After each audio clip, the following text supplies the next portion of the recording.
As of this recording, 2025 is halfway over. And if you, like me, are a little bit alarmed by that, this video is for you. We're going to quickly talk about a way that you can evaluate how the year has gone so far, the first half, and make improvements to the second half of 2025. We don't have to just let life happen to us, right? We can be strategic about engineering the course of our life to some extent. For me, 2025 has been kind of a rough year. It's been, not terrible, but I would say if I could make a facial expression for 2025, it would be something like this.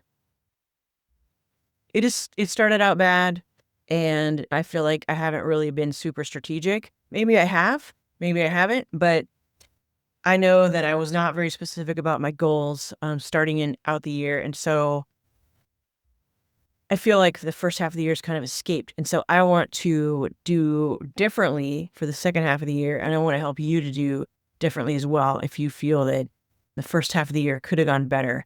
And so in order to do that, I want to give you just a simple framework that actually was shared with me. It was shared in a sermon in our church a couple weeks ago. And it's really simple. So if you want to get more out of the second half of 2025, here are 3 things to consider.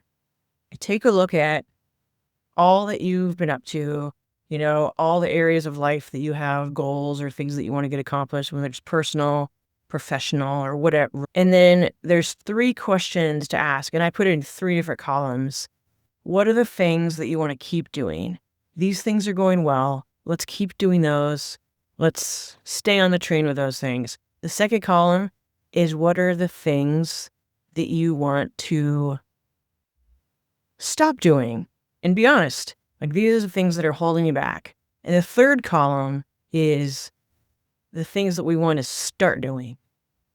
So the things that we know we should be doing or that we plan to do, but we just haven't done. So what are you going to keep doing? What are you going to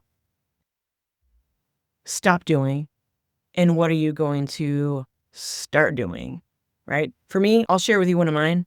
I am going to keep my habit of reading the Bible first thing in the morning because that's extremely important to me and it helps me stay grounded to start the day. One of the things I'm going to stop doing that interferes with my Bible reading time, and let's be honest, it interferes with my entire day, is mindlessly scrolling on my phone on social media. I am going to redouble my efforts to start my day focused and be focused throughout the day and maybe give myself specific blocks of time to look at my phone instead of, it's kind of like a reflex right now where next thing I'm working on something and then I see like, oh, squirrel. And then I pick up my phone and then, 20 minutes are gone looking at Instagram Reels or something. Not very productive, right? That's what I am going to stop doing. I'm going to be more structured with how I use my time. And one of the things I'm going to start doing is write down a project goal for the month, each month. Yeah, I always have tons of projects I'm trying to accomplish, and it's overwhelming trying to juggle those and figure out how I'm going to break down my time and how am I going to use all those. So of all the big projects I have, I'm going to pick one per month for the rest of the year, and I'm going to focus on that project for my efforts, and so that I can use big blocks of time to move forward on that project instead of trying to do it all at once. That's an example of something that I'm going to refocus on as we move into the second half of 2025. So I just want to encourage you, if you feel like 2025 has gotten away from you, it's easy to feel that way, and we all have areas that we could use our time better. But I want to encourage you too that the year is only half over, It's like glass half full. We still got 6 more months to make the most of the year, to set our intentions, and to work towards a different outcome with more strategic planning. And so I'd be curious to hear from you.